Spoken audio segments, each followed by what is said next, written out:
Dipecat pun kalau Allah ridho, mau apa? Oh, Kang Ibing ngomong mah gampang. Tidak, yang ngatur rezeki Allah. Bos juga kalau dipecat sama Allah, mau apa? Iya. Orang ngomong, itu ngomong mah gampang. Tidak. Saya Kang Ibing tidak punya kantor pelawak. Di mana sekarang pelawak kantornya?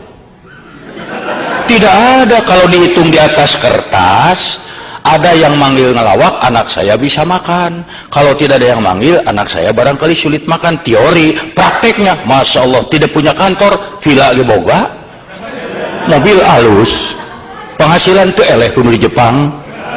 Naon aing jika Jepang dah di Indonesia gaing beunghar. Ini kepo deui. Bukan masalahnya apa-apa. Saya lihat tuh ada yang wanita lihatnya nih bengong nih. Saya juga ngerti dalam hatinya ngomong, itu si Ibing di kaset di televisi mah belawan asli nama ganteng. Benar tak? Tidak usah ditepukin. Saya bukan burung merpati. Pas japati aing pun jeung yuyur kamera aing mah yuyur. Merabeng kieu. Nah, ini. Tapi yang paling sulit itu bentroknya. Sekarang diridhoi oleh bos, tidak diridhoi oleh Allah, diridhoi oleh Allah, tidak diridhoi oleh bos. Mau apa? Itu sulit. Umpamanya nggak usah jauh-jauh. Islam mengajarkan sholat, tapi kantor Anda tidak memungkinkan untuk sholat. Coba, bisa saya sholat, tapi bos bisa berkata, pilih mau sholat, kamu keluar dari sini. Kalau tidak sholat, sok ikutin peraturan di sini. Allah memerintahkan, aqimus sholat, dirikanlah sholat. Bahkan masalah kakum fisakor, apa yang menyebabkan kamu masuk neraka, itu karena tidak sholat. Mungkin berat. Saya paksakan sholat, saya dipecat. Saya tidak sholat, Allah. Tapi kalau kita mau, bukankah Allah mengajarkan kita untuk berjuang? Hadapi dong bos, minta dengan tenang, buktikan dengan baik. Saya yakin sebagai manusia hatinya luntur. Masa iya sih 5 menit dari sekian jam diminta untuk tidur? Kalau perlu sholat dengan diem. Ya liar panitia ieu bolak-balik wae. Itu. Tuh ternyata yang mengganggu teh panitia itu. Selamat datang. Masa ada kiai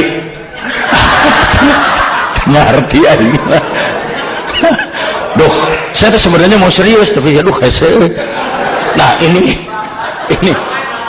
Nah, mana rai-rai kieu aing ceramahna tuh. Nah, contoh yang lain. Ini juga yang harus berat.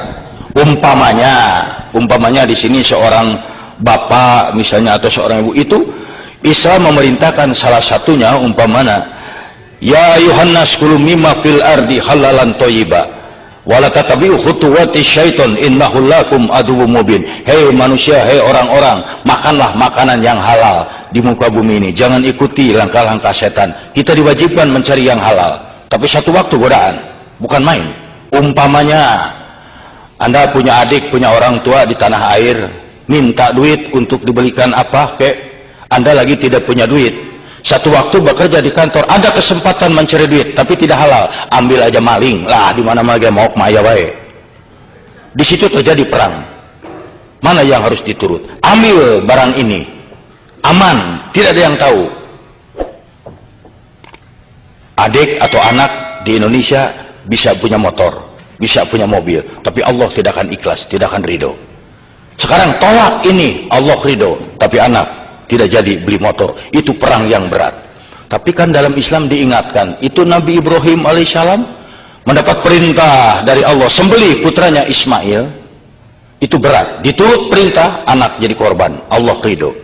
Tolak perintah ini, anak selamat, Allah tidak ridho. Tapi beliau Nabi Ibrahim alaihissalam lebih memilih, oke, keriduan Allah kalau perlu anak jadi korban. Tapi kan kita tahu way outnya, diberikan jalan, dikasih sembelihan lain sehingga selamat anak dan tetap taat. Kenapa kita tidak ingat ke sana? Tolak. Takut sama rezeki, nggak usah takut, Allah yang atur. Kenapa? Biar bos kita bagaimana kayaknya, dia juga di bawah Allah. Kalau Allah mencabut, mau apa? Sekarang kaya, besok bangkrut, mau apa? Nah ini kan yang tidak gampang, Nah, hadirin sekalian, adik-adik, ada benteng yang paling kuat di dalam kehidupan sehari-hari. untuk supaya kita tidak terjerumus, yaitu pandai-pandai saja bersyukur, tasakur binikmah, waskuruli wala takfurun. Bersyukurlah, jangan mengingkari nikmat yang diberikan. Orang yang bersyukur hidupnya tidak pernah takut. Orang yang bersyukur hidupnya tetap optimis. Kalau orang yang tidak bersyukur, dia lihat air minum setengah gelas, dia akan ngomong, air saya tinggal setengah gelas. Tapi orang bersyukur akan berkata, alhamdulillah masih ada air saya setengah gelas. Don't be afraid, jangan takut. Kenapa harus takut? Jangan, salah satunya untuk bersyukur, jangan membanding-banding, lihat ke atas terus. Dalam Islam itu tidak benar melihatnya ke atas. Orang lain di Jepang 1 tahun sudah punya ini, saya udah 5 tahun belum punya apa-apa. Jangan lihat ke sana, lihat ke bawah. Berapa banyak orang yang ingin ke Jepang?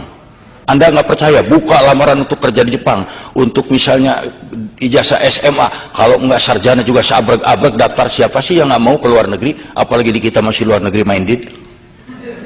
Iya, sudah rasanya lebih hebat. Anda berpikir Anda sudah di Jepang, kenapa Anda nggak bersyukur? Hese wah yang ke Jepang sulit. Saya ke Jepang karena orang pinter. Kembali, kumaha aing sulit. Anda harus bersyukur.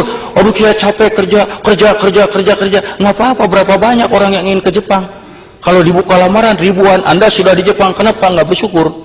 Salah satu bersyukur, gunakan setiap kenikmatan untuk ibadah ke Allah. Ya Allah, saya ini di Jepang, belum tentu semua orang bisa ke sini. Ya sudah, Anda tinggal bekerja dengan baik kok. Bukan karena bos, bukan karena apa-apa, karena Allah. Yang baik aja kerja. Udah, itu pun akan ditolong.